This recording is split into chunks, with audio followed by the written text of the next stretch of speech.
I'd just like to say a big welcome to everybody. Thank you for joining us on our third lunchtime salon.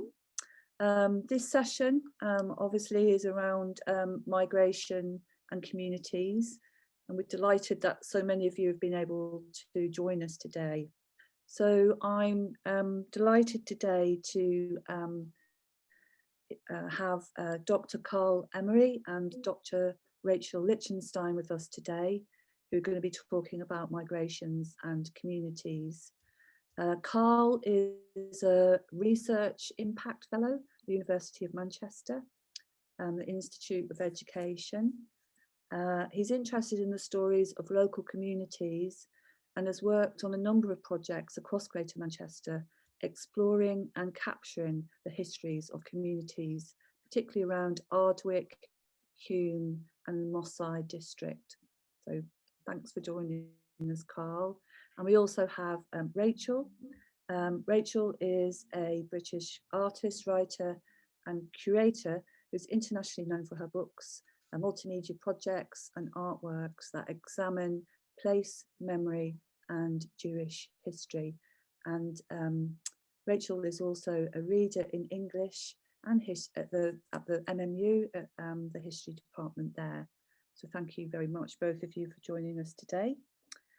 I'm just going to hand straight over to Carl, who's going to go first to kick off the session. So without much further ado, it's over to you, Carl. Thanks, Karen. Hello, everybody. I'm going to just go into sharing my screen. Okay, so I'm going to spend about the next 10 minutes talking about migration and communities across Manchester. So lots of my work is interested in place and the people in that place and what we mean by place. And a big part of that has been looking at what we mean by migration. So I want to start by just really kind of, clarifying. Migration is the movement of people from one place to another. Now, this can be personal choice, as in people choose to do that. It can be forced migration, and it can be that they've got no alternative. It's also worth, I think, reminding ourselves that migration can be internal. And certainly, as we're going to talk today, we'll see this, that certainly in the early days of migration to Manchester, it was mostly internal migration. So you're talking Scotland to England, Yorkshire Dales to Manchester, Wales to Liverpool. That's the kind of early internal migration we saw to Manchester. And then, of course, there's external migration, where we're talking Syria to Germany, Poland to UK. So international migration. So why do people migrate? There's no one simple reason to this. There's many, many reasons, and they're often very interconnected and intercausal. They're generally a combination of economic, social, political, and environmental factors. And immigration and migration impacts on both the place left behind and on the place where migrants settle. So let's just think about some of the reasons why people might migrate. Obviously, they're fleeing religious or political persecution. They're fleeing war and escaping poverty. They might be joining family, looking for better opportunities, such as education, things like that. Of course, there's the role of natural disasters as well in migration. And then we've got forced migration, where communities are forced to move due to political, religious circumstances and war, things like that. Good website to understand a little bit more about those forces is the Royal Geographical Society. And there's a little link there that I'm sure you'll be able to get access to. So why do people migrate to Manchester? Well, before the Industrial Revolution, we did have migration, but it was mostly people were brought back to Manchester, as I've put, as rich people's toys. So they're kind of there to show off. I've traveled to these parts of the world and look what I've brought back. We also had slaves being brought back into Manchester. And we had early merchants, certainly along, as you'll be aware of, the Silk Road, for example. We had lots and lots of Turkish merchants. We had lots of the Roma community and Arabic people coming into Manchester prior to the Industrial Revolution. And many of these were often brought back forcibly from the British Empire. But I suppose migration as we know it to Manchester started in the Industrial Revolution, and it's the rise of Manchester as a city. And this is all about money and opportunities. It is about rural workers migrating to Manchester and overseas merchants and workers migrating to Manchester because the work was there, the job opportunities were there, the money was there. There's also a reason people came to Manchester was partly because of our progressive politics as well. For many people, particularly living in Eastern Europe at the turn of the century, it wasn't a safe place to hold particular political views. And Manchester was a very progressive city, so it's a safe place to come to. And then we also have the rise of the transport connections, and very specifically, the rise of the ship canal and the railways. Those two things were absolutely critical to Manchester becoming a hub for migrants. So we're talking about work, tolerance, opportunity, and family links. So the first migrants to Manchester were generally the Scottish, the Welsh, and the Irish. But these were swiftly followed by the Jewish community from Eastern Europe, general Eastern European communities, and the Italian community. And again, there's a link there if people want to find out a bit more about that. What I want to focus on quite briefly is just 3 very short case studies of those migrants into Manchester. First, I want us to think about for a few minutes is the Ancoats Italian community. So Ancoats was known as Little Italy. Started around the turn of the century, just a little bit earlier actually. And the Italians came to Manchester for many, many reasons that I've just noted, but mainly again for work and also for political reasons. Most of the Italians who came to Manchester came because they were living in rural poverty. So they came to find work and they came to be able to talk and hold views that might be more acceptable in Manchester than they were in Italy at the time. It's interesting, we talked about this before we actually started the presentation, because if you think of the Italian community in Ancoats, the immediate thing that springs to mind is the ice cream business. And that's a very, very common narrative about the Ancoats community and the Italians in Ancoats. But actually, it's far, far more nuanced and complex than that. And sometimes we have to ask ourselves, why is it that a whole group of migrants comes distilled down to one kind of narrative? Why did the Italian community become distilled down to simply ice cream makers? And that's an interesting one. I haven't got a simple answer to that, but I think part of the answer is also about looking at what happens to the Italian community in Ancoats. So the Italian community in Ancoats was very settled and very, very thriving. Certainly a very, very healthy and very interconnected community. Very connected to the Irish community that grew in Ancoats, but very connected to many of the other communities. Very connected to the English community up to World War II. And what we find with the Italian community in Ancoats in World War II is that much of the community were interred in prison camps. They ended up in prison camps in Bury, and they also ended up in prison camps in the Isle of Man.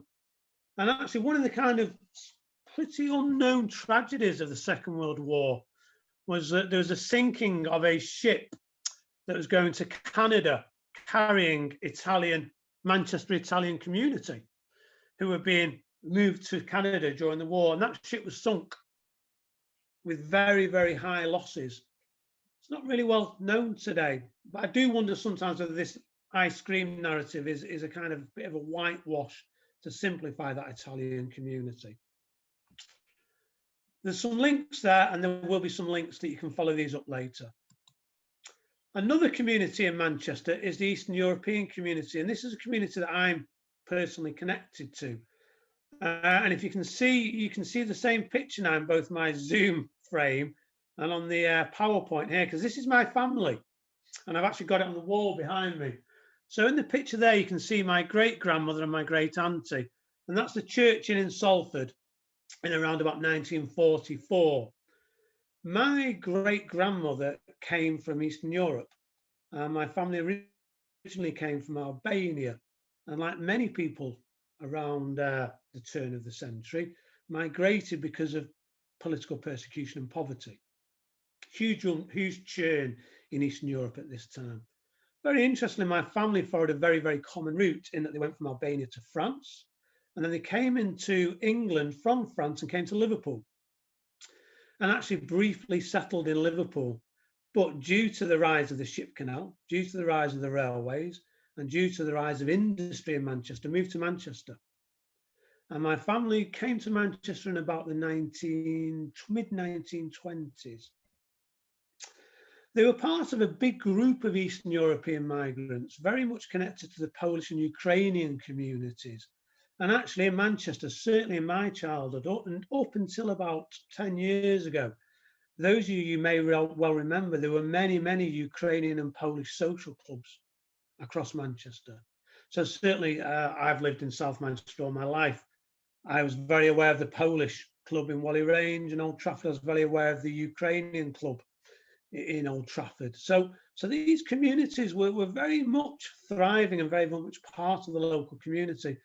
Just before I move on that one, interesting, if you look at that picture and you see all the pretty beefy blokes on the other side of the bar, I think another thing worth mentioning here is that most of those people you can see behind the bar were Polish workers. And they were actually there working at the docks at the time in Manchester.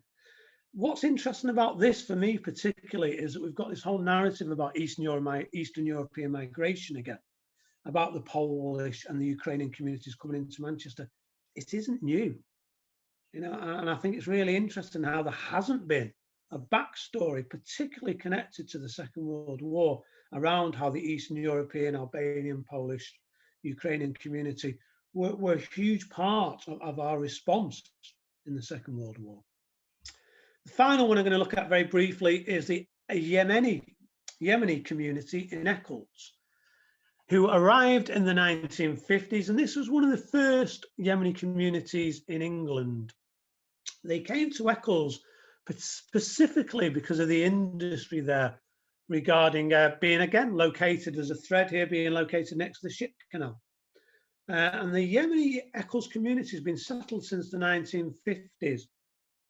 Again, there's the link to the Second World War in that much of the early Yemeni community in Eccles had all been in the Navy, had all served in the Royal Navy. And post-demob had come to Eccles. So again, you've got that link with World War II, and you've got that link with the Manchester Ship Canal. The Yemeni community, as I say, is one of the few in Britain. There's another one in Sandwell in Birmingham. There's around about at the moment 600 families in the Yemeni community in Eccles.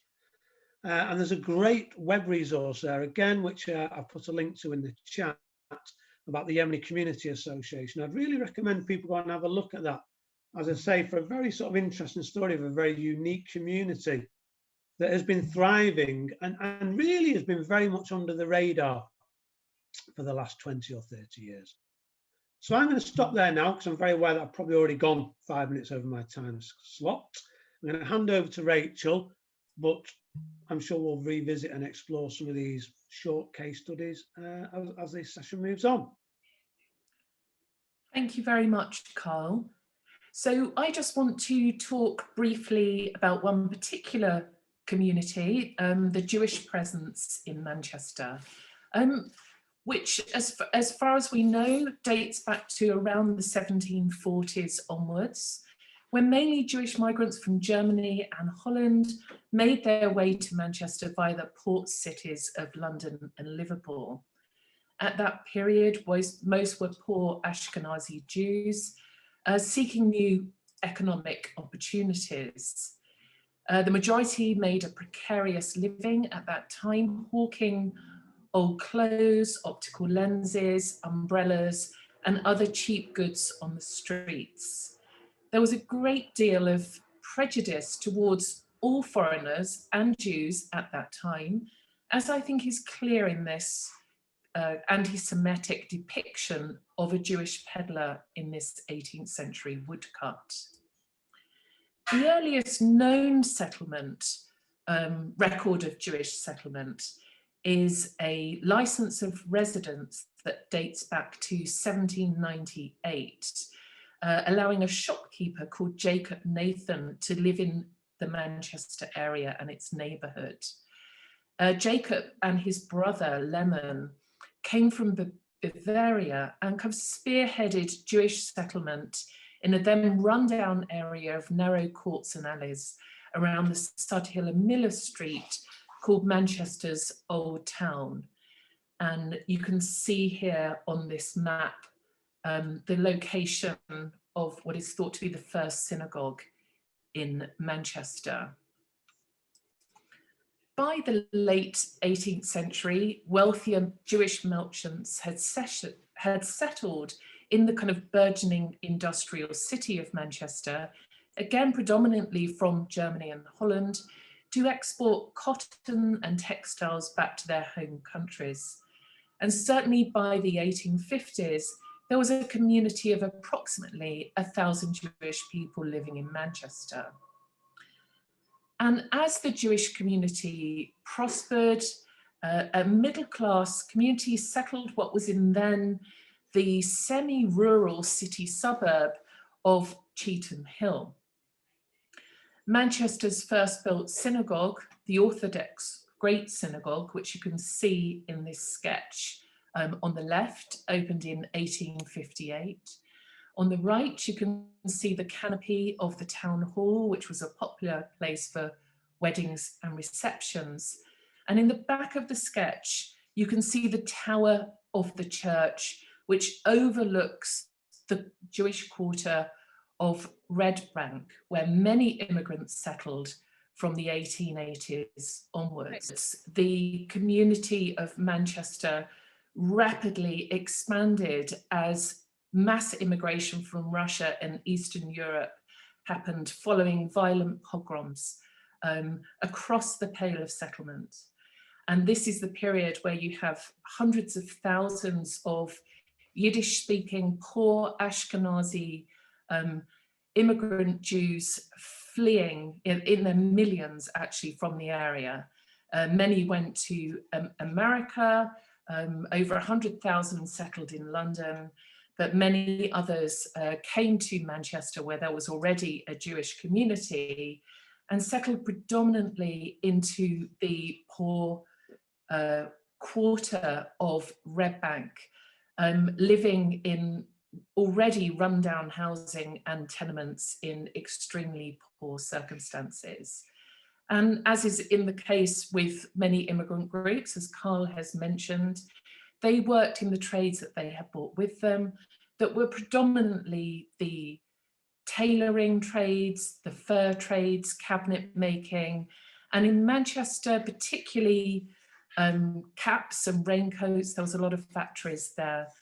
And they tended to avoid working in the cotton mills, partly because they would have been open on the Jewish Sabbath, and they needed to work in an environment where they could speak Yiddish and be amongst their own people. So that community continued to live in the Red Bank, Strangeways, that community and their descendants, and particularly the Cheetham Hill areas of Manchester. Even before the war, the community was starting to move out of the area. And what I want to talk about now is a project that I've been working on, tracking the remnants, the kind of living memory traces of that community who've largely moved out of these areas now. Right, I'm going to come out of the slideshow now. So this is a project that I'm currently working on in collaboration with the Jewish Museum in Manchester. It's a project that's funded by the Jewish Historical Society of England, and it's based on an earlier project called The Memory Map of the Jewish East End, which you can see here. My roots are not Manchester based, but London based, but also coming from Poland. So my paternal grandparents were Polish Jews who settled in the East End of London. And I spent a long time documenting that community and developed this memory map digital project, which was launched last year. And I can put the address of this in the chat. And basically, you click onto a site on the map, and you see an image. You can read some text about that site, and also listen to audio interviews. So the project that I really want to talk about now is the memory map of Jewish Manchester. So it's based on that digital platform. It focuses on the memories of the people left who remember the Cheetham Hill Jewish area of Manchester particularly. And I'd like to ask now if Ros Livishin is in the room, because I'm also working with on this project with Ros, who's a very well-known oral historian who's worked in Manchester for many years. So I was just going to play one of the audio clips from the map briefly, and then I'd like to hand over to Ros, and she can tell you a little bit about these amazing oral history interviews that she's been conducting for many, many years with the Manchester Jewish community. So first of all, we're going to play this recording. The assembly rooms, Cheetham. Yeah. In the hall, it was wartime, you see. And Mrs. Pete came to the house, and Mother did all the fish. It was a fish meal.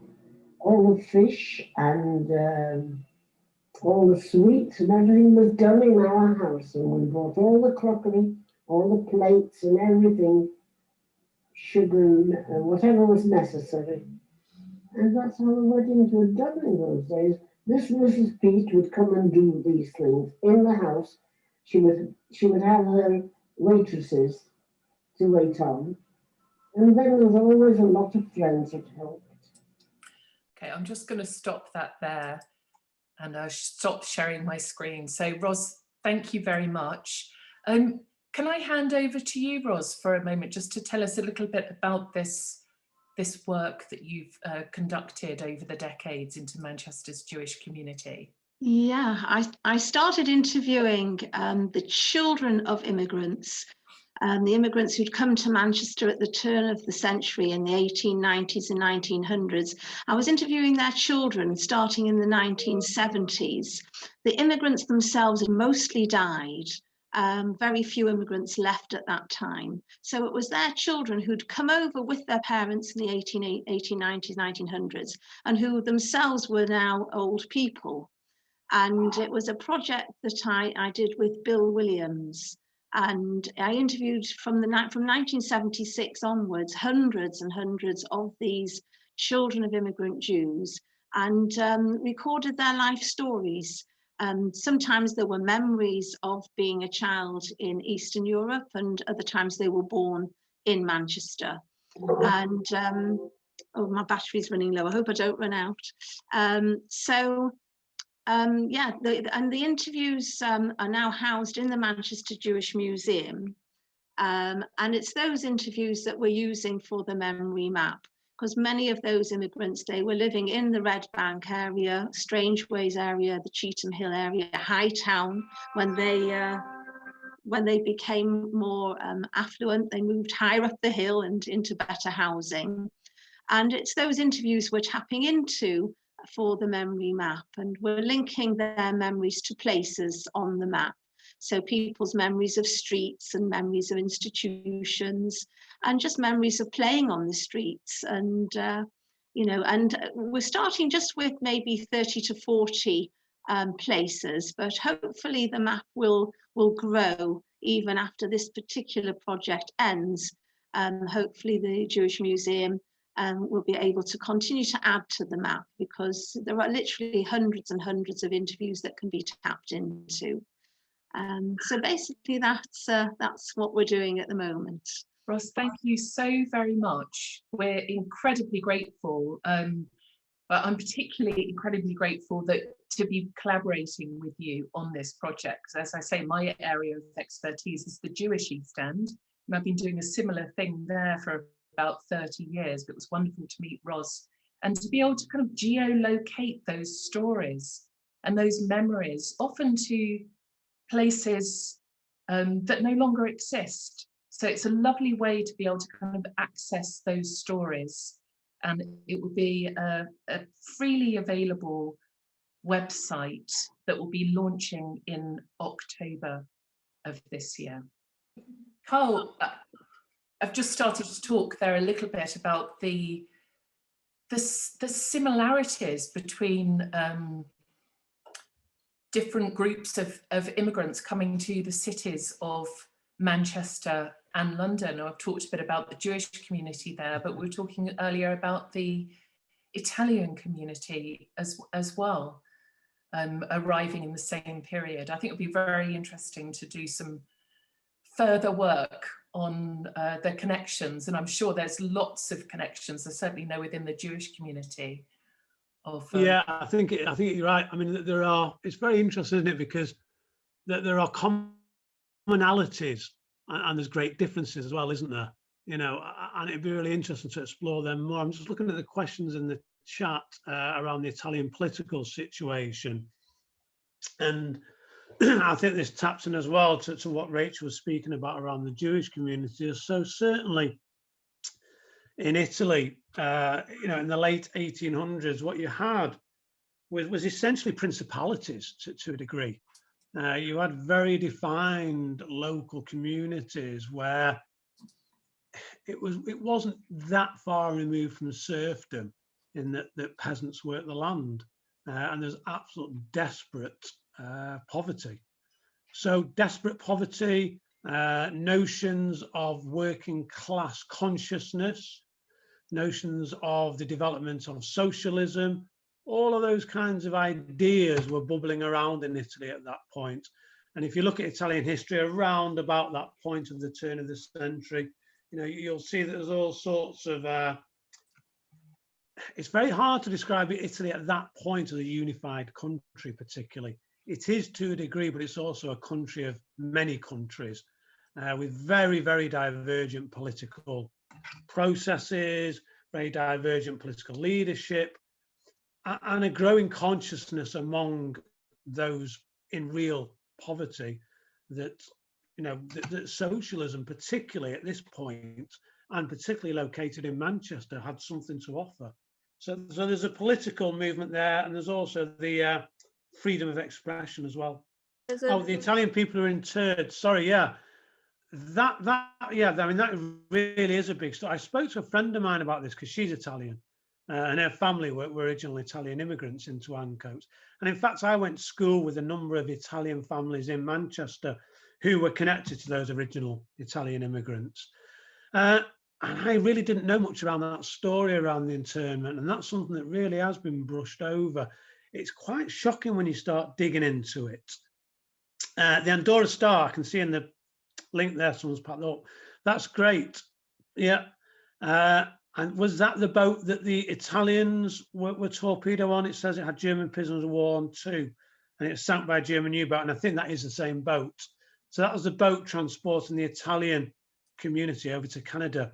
But internment was awful. You know, I mean, many of these people had been very, very involved in the local communities. They were very involved in voluntary activities. They were very, very involved in public activities. They had no history of any connection to fascism. In fact, the complete opposite, if anything. And yet they were interred. They were, the local police were sent around. And actually, when you read the stories, it's very interesting that many of the local police felt very uncomfortable doing this and were actually directed by outside forces to come and do it because they knew the community, but they literally went round and took people away.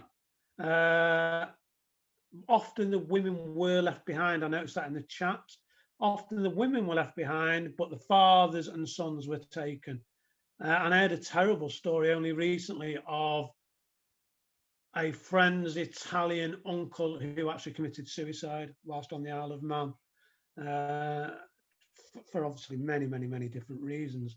But there's a real unknown story there about what happened in internment with the Italian community. And as I kind of mentioned, I do wonder sometimes, you know, often the voices we hear of migrants are certain voices, chosen voices. And you often wonder why certain voices get chosen above others. And I do wonder to myself sometimes, why do we have this ice cream manufacturer's narrative? it's quite a nice narrative. It's quite a clean narrative, and I'm not sure it's comfortably fits in with a lot of the truth. Rachel, some people were wondering about the map and asking whether it has happened in any other cities across the UK. No, the map originated, it was a project developed by the Survey of London. So the Survey of London have been operating in different guises for hundreds of years. They're basically architectural historians who survey different parishes of London every year. And back in 2017, they developed a project to create a mapping of the parish of Whitechapel. And they contacted me about this for the launch event, and I suggested that we develop a memory map of a Jewish presence in the East End of London. And that project was actually funded, this platform that I showed you for the memory map of the Jewish East End, which is now freely available for other community groups to use to do their own memory mapping projects. And actually, since that project launch, there are different mapping projects currently in development all around the world, actually. People are mapping poetry or different communities or all sorts of different things. So you can use it in any way you'd like. If anyone is interested in finding more about that, I can put you in touch with the developer of the memory map. So I think it's a very exciting way to be able to access that kind of information about a place and different communities. And I saw in the chat, someone had mentioned earlier the Muslim community who predominantly live in that area now. And I think it'll be a wonderful project to have another layer to the map of kind of Muslim experience alongside the Jewish experience, where you could look at different buildings and how they have those kind of layers of cross-cultural memory attached to them. I did a very similar project a number of years ago. I wrote a book on the Brick Lane area of East London, which I think has a lot of similarities and resonances with the Cheetham Hill area of Manchester. So again, that could be a really interesting project. I saw earlier someone talking about the Sephardic community, and of course there are now a great diversity of Jewish communities in Manchester, and the Sephardic community were one of the earliest, in fact. And the Jewish Museum now, as I'm sure many of you know, is under development. It's going to open later this year. I can't wait to see it. It's going to be, I think, possibly the biggest Jewish museum in the UK. Very, very exciting. And of course, all of this harks back to a researcher that I didn't meet, but I heard a great deal about, Bill Williams, who of course Ros worked with really closely. And Ros, if you're still with us, I wonder if you can talk a little bit about that early work that Bill Williams was involved in Manchester. He was so key, both at Manchester Met University, where I work now, which was then Manchester Poly, and setting up the history department, later at Manchester University, but also in establishing the Jewish Museum there. There's just a question, chat. Does anybody know why the sorry? Does anybody know if communities were acted to Moss Side? Any? Carl, can you answer that? Good question, isn't it? I'm loath to give a simple answer to that. I think there's probably many different answers to that. So I'd be wary. I'd want to just explore that a little bit more myself.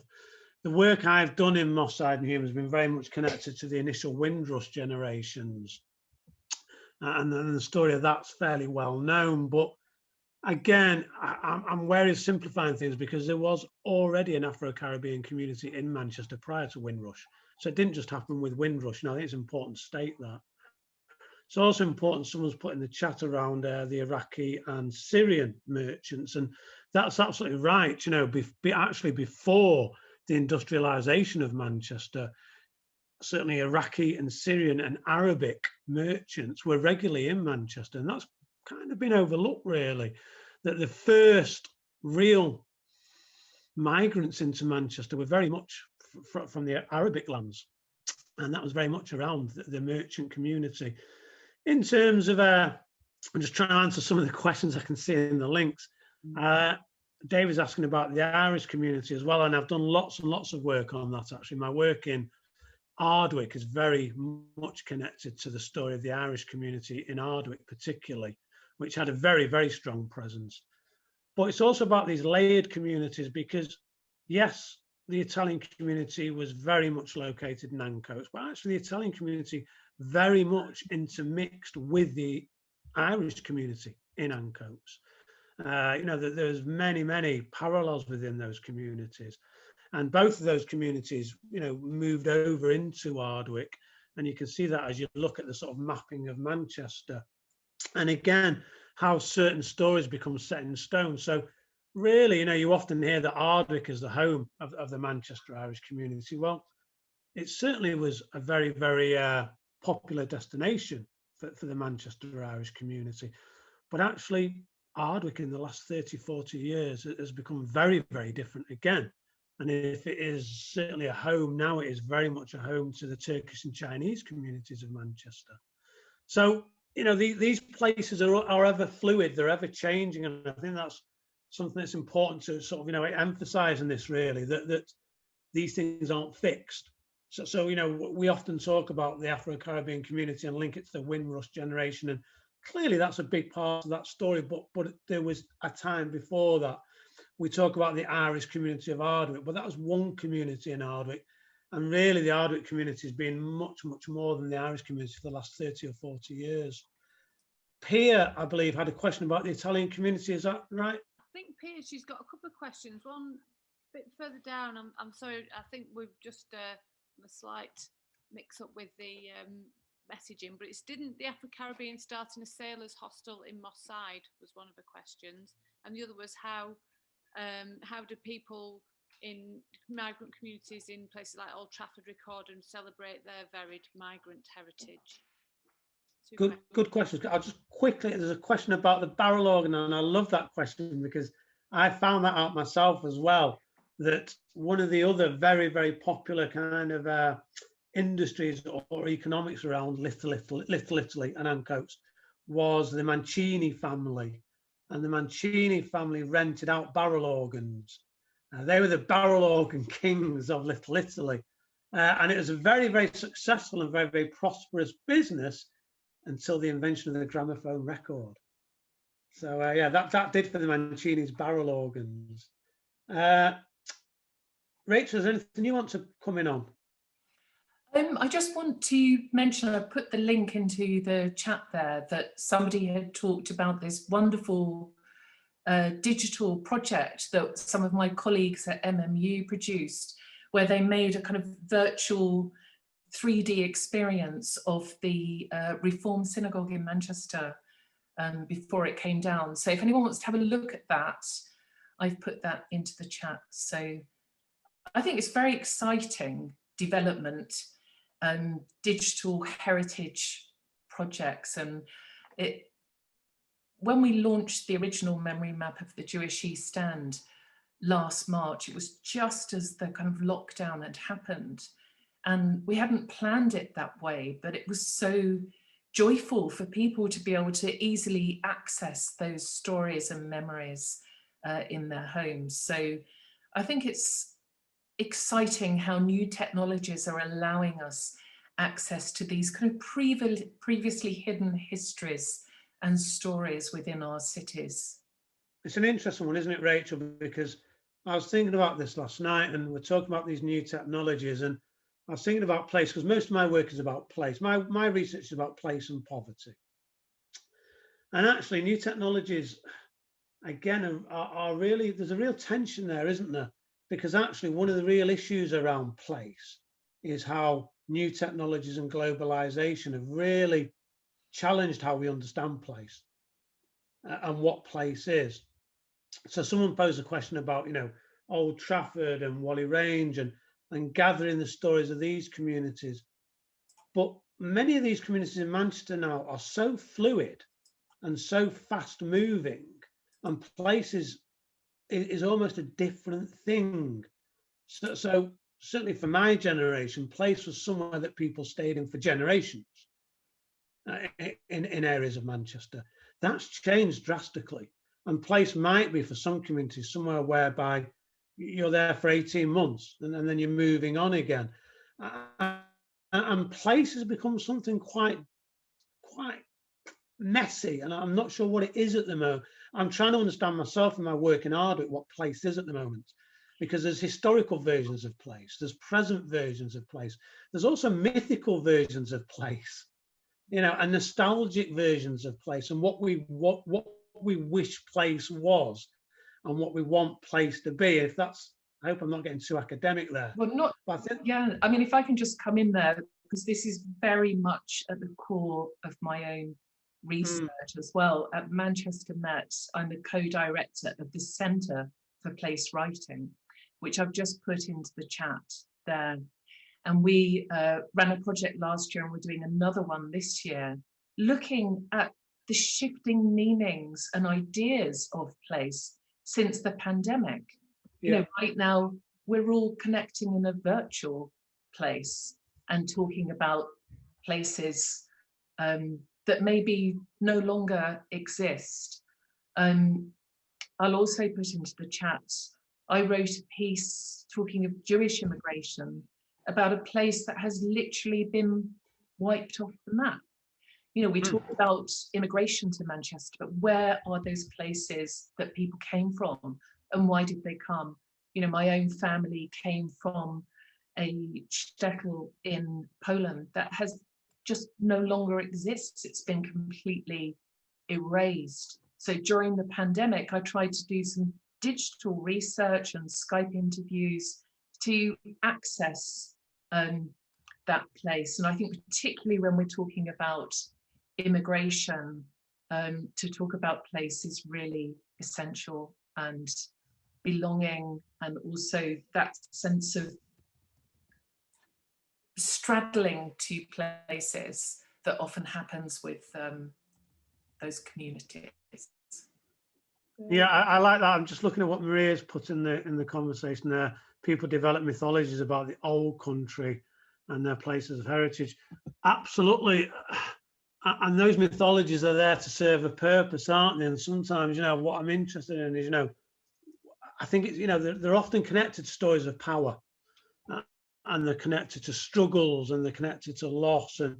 And we often end up hearing the story of a place that maybe is the story of those who had power in that place. And sometimes I think we lose the richer, more nuanced stories of place. And as Rachel says, what is place in the present time? As I say, just in my writings and research in the last 6 months or so around poverty and place, here's an example, and this links into Cheetham Hill, Rachel. So I was doing work in a school in Cheetham Hill, in Abraham Moss, where I was talking to students about poverty. Now, as many of you know, Abraham Moss has one of the highest number of migrants in Manchester, that school. I think there's, something like 70 to 80 different languages spoken in that school. And I was talking to 15-year-old boys and girls about their migration journeys. And then we started talking about poverty. And I was talking to a group of young people who'd come from Syria. And we were talking about their Syrian roots. Then we started talking about poverty, and poverty in England and poverty in Manchester. Now, they all very clearly sat in poverty and lived in poverty. They fitted every measurable criteria for poverty. None of them believed they lived in poverty, because they didn't see themselves at that moment as living in poverty. They'd escaped war, that they were migrants that had a traumatic experience, but they didn't see themselves as living in poverty. Yet for all the records of the school and the records of the local authority, they were living in poverty. Now, for me as a researcher, researches poverty in place, that poses some really interesting questions. You know, do I place poverty on them because they don't believe they are in poverty? You know, what do we do with that? And what is placed to those people? What is placed to a 15-year-old who is living in Cheetham Hill in temporary accommodation and has come from Syria? You know, they're really big questions, aren't they? They are, and again, talking about these type of digital work projects and ways of sharing these hidden voices. And I've just put another link into the chat by a film that was made by a colleague of mine at MMU that explores the stories of a group of women, some from Syria, some from other places, who've made Manchester their home. It's a very beautiful short film. Anyway, please do have a look at it. And I think that things are changing, Carl. I think digital technologies allow us to share this information more fully.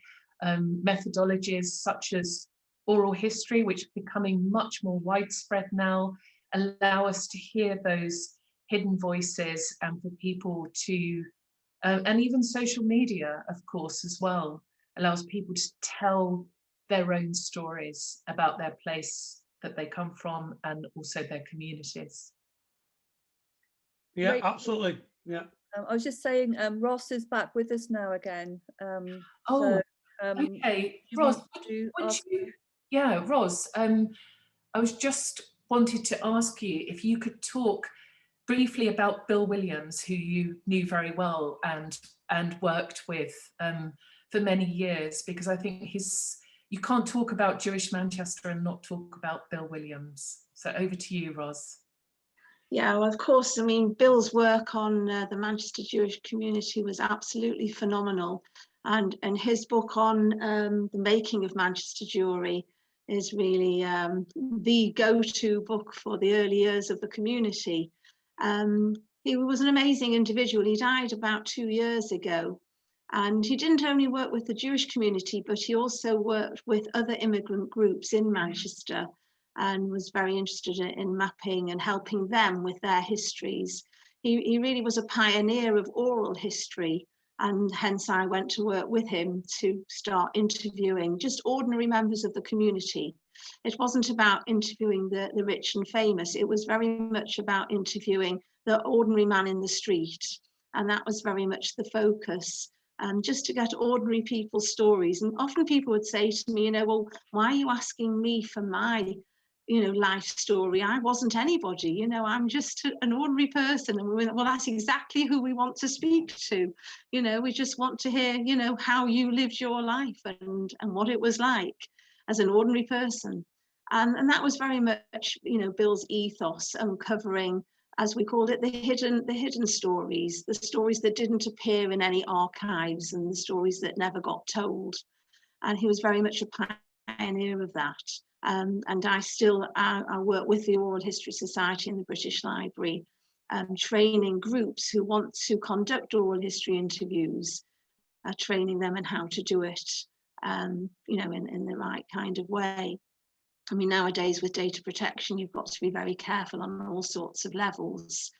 So yeah, Bill really was a pioneer of his time.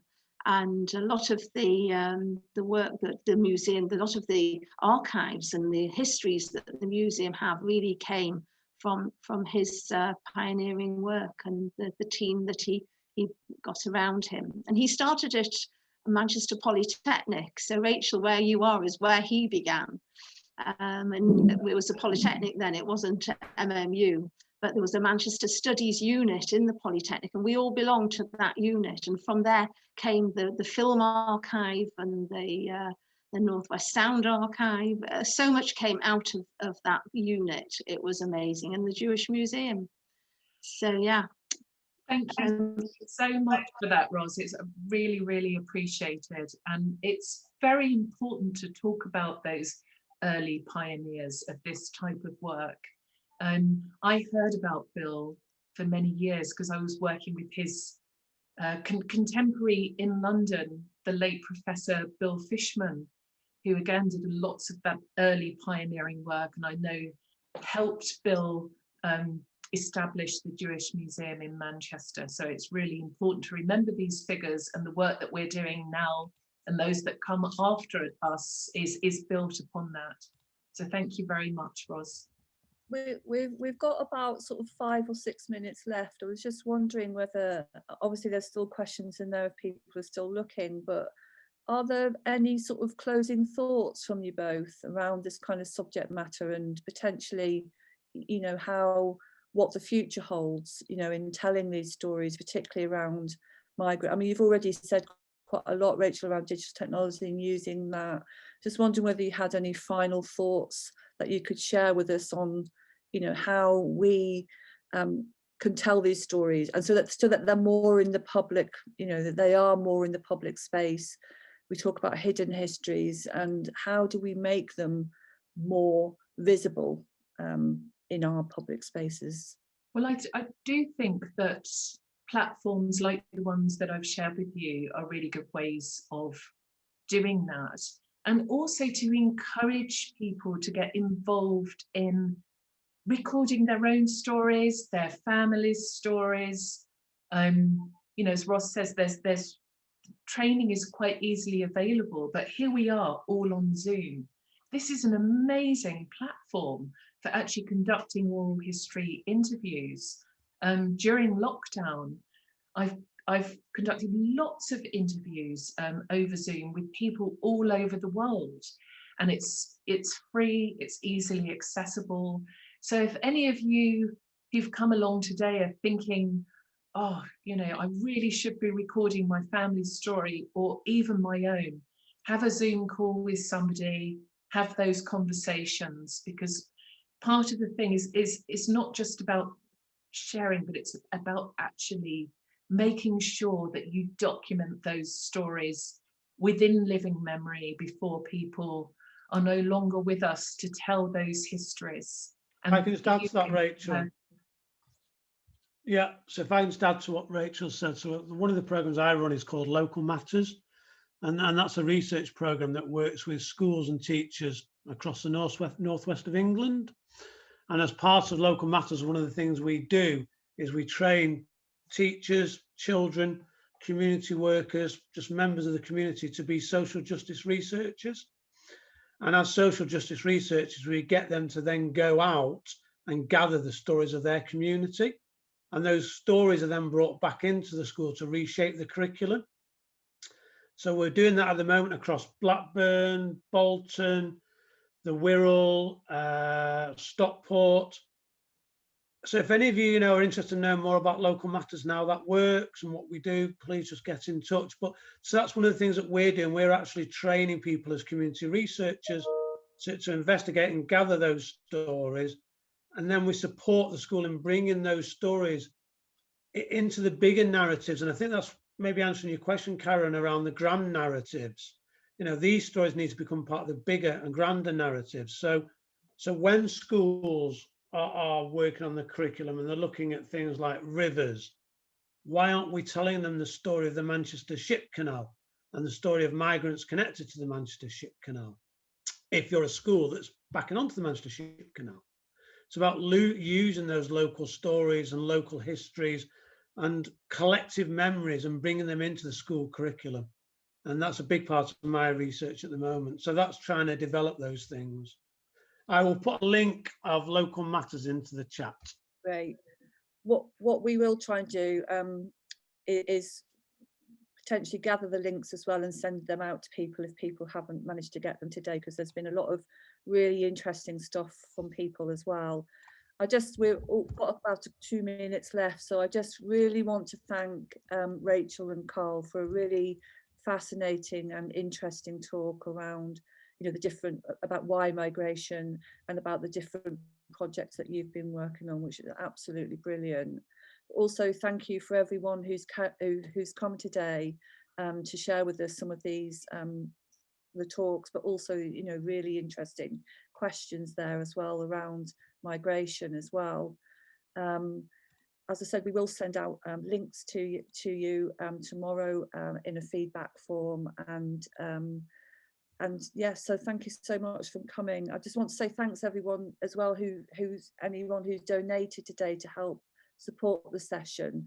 And if you feel like the need to share a few more bob with us, then we'll put a link in there about how you can continue to support Manchester Histories in particular, so we can continue with these kind of lunchtime salons, which have proved to be really popular with people. And I think they're just really interesting to find out about the very, all the kind of like stories of Manchester, of our history, of our stories, of people's histories and stories of place, which are really, really important.